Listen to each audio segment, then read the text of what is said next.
Good evening, everybody. Welcome to the Urban Economic Empowerment Show. How you guys doing? I'm a little bit behind, but it's okay. Okay.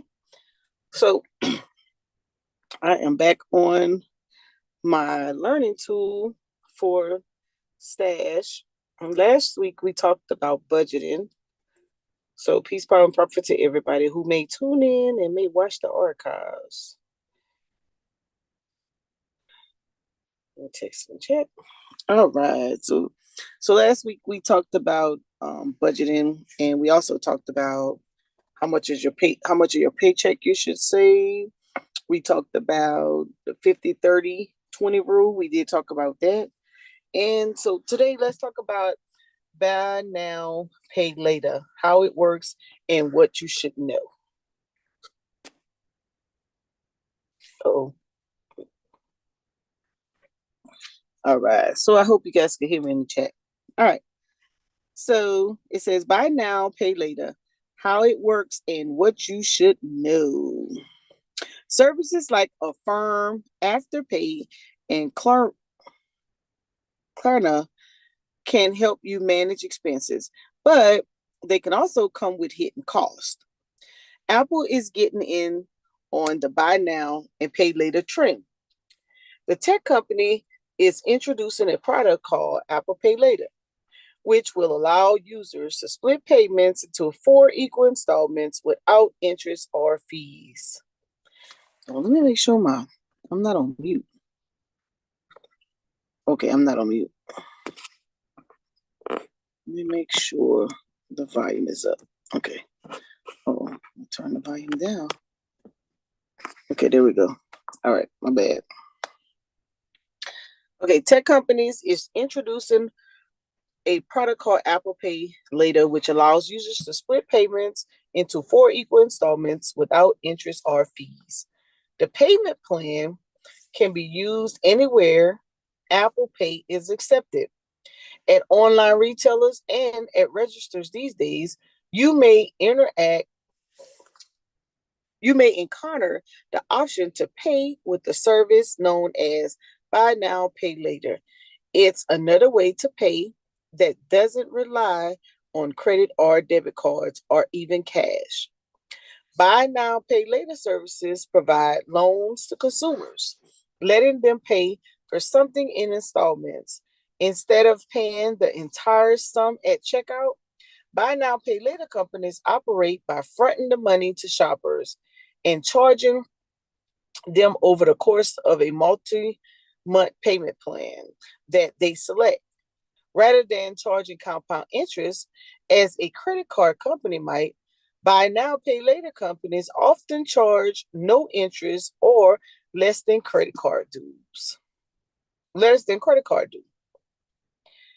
And that's one reason they have taken off with younger consumers, such as Gen Z and millennials, who are looking for alternatives to credit cards. The idea behind these businesses is that they let customers make big, often necessary purchases without putting them on a credit card and potentially racking up debt. And in fact, they operate much like the layaway plans of old, which thrived before the invention of credit cards. But there are still risks. For example, the buy now, pay later services will hit you with late fees.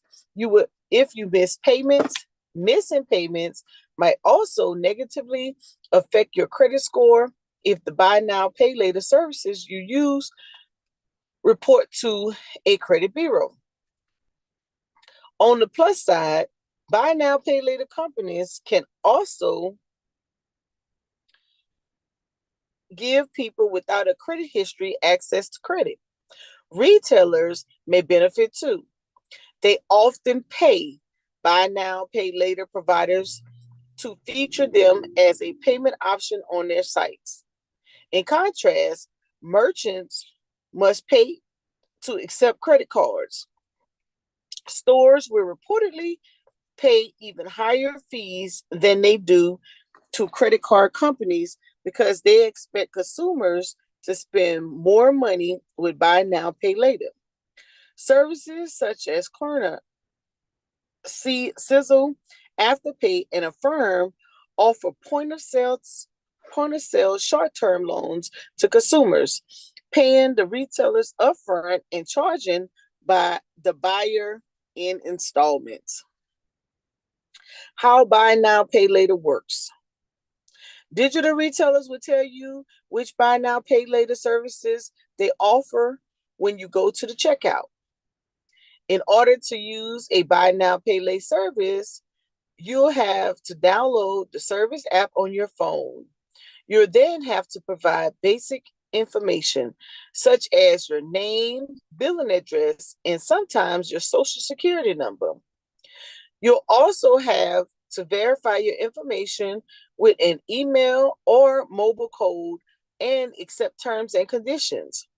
Then you can provide your method of payment, such as credit card, debit card, or check. At checkout, you'll make a down payment and agree to pay it to a payment schedule. Payments will then be applied to your debt or credit card or deducted from your checking account. You can also use these apps at a point of sale at retailers that accept them.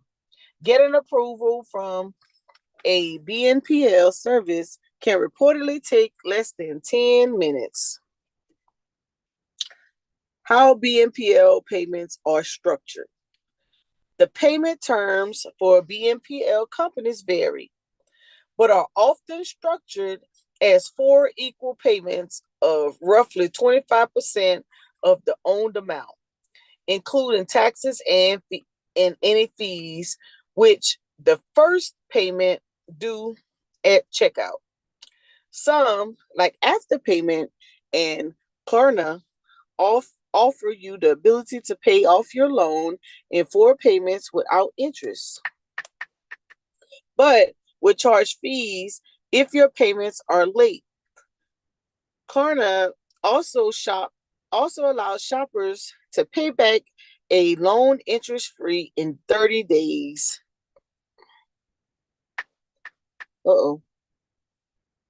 An option known as Pay Later and offers long-term loans from 6 months to 36 months with interest. Others, such as Affirm, may charge interest as soon as you take out the loan, but don't charge late fees. When you sign up to use Affirm, they'll typically let you know how much your payments with interest will be, but won't pay extra fees if a payment is late. So it sounds like Affirm is a better option. The interest rates often by certain BNPL providers can be comparable to those offered by credit card companies. Affirm, for example, charges an annual percentage rate which reflect the annual interest rate you pay, as well as fees from 0 to 30% depending on how big the loan is, your credit score, and which payment structure you choose. Afterpay and Klarna, meanwhile, do not charge interest, but can charge late fees up to 25% of the purchase value. In contrast, the average credit card rate is reportedly 16.77% as of June 2022.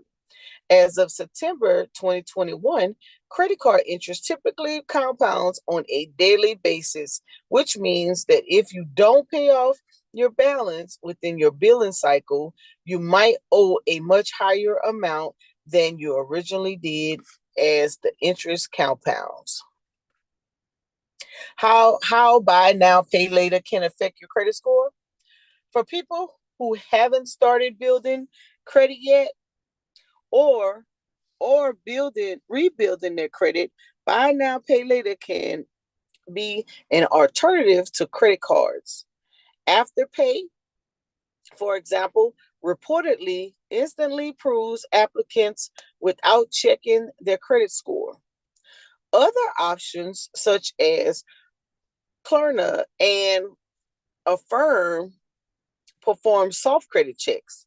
A soft credit check appears on your credit report when it checks for reasons that are not necessarily related to borrowing money, while a hard credit check appears on your report when you want to borrow money.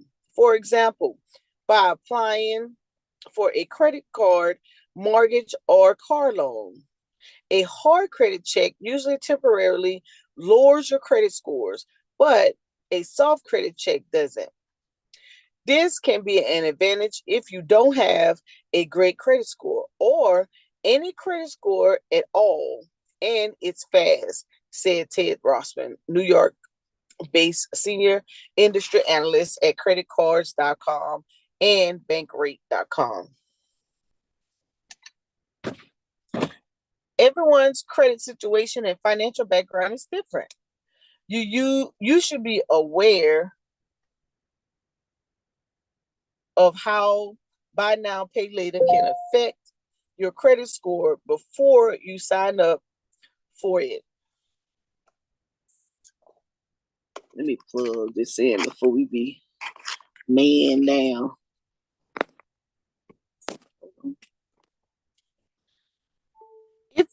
If a buy now pay later report to a credit bureau, your payment history can affect your credit score. Once you start using buy now pay later, if you pay your bill on time, your credit score will slowly improve, says Carter Suit, Chief Executive Officer of debt management company Credit Summit, based in Austin, Texas. On the other hand, Suit says if you fail to pay, your account will be marked as delinquent, and that could affect your credit score. If your account is handed to collections, you will see a significant drop in your score, Suit adds. Nevertheless, staying on top of your payments if you decide to use buy now pay later is crucial. In a recent survey, 44% of respondents said that they've used buy now pay later to acquire an item they needed. Of those who've used buy now pay later, 34% have reported falling behind on one or more payments, and 72% said they believe falling behind hurt their credit scores. Other considerations before you use buy now pay later: keep in mind also that you can earn points as you spend with a credit card, which you can use to pay down your bill, book travel, shop online, and more. You won't earn those points while buy now pay later. Remember that both credit cards and buy now pay later are forms of debt financing, paying off a loan over time, so you should be careful with both. A credit card may be a more efficient way to build credit, but if you don't have a strong credit profile or want to avoid a ton of credit card debt, buy now pay later might be an option worth considering. And while buy now pay later companies often charge little or no interest, there can be hidden fees such as late fees. Missing payments could result in extra costs, and your debt could be sent to a debt collector. If your buy now pay later payments are taken automatically from your bank account, you should also be mindful of any overdraft fees that your bank charges, in case you don't have enough in your account to cover the payments. As with anything, it's important to read the fine print and disclaimers when you apply to use buy now pay later. Another potential pitfall with buy now pay later is that, much like a credit card, it can increase the chances of accruing debt. While it might feel like you're only paying a small portion of the cost you owe upfront, you will ultimately pay the whole sum over time, plus any fees. Follow the stash weight. Whether you use buy now or pay later, or some financial services to borrow, it's important to practice good financial habits by budgeting for your essential and non essential spending.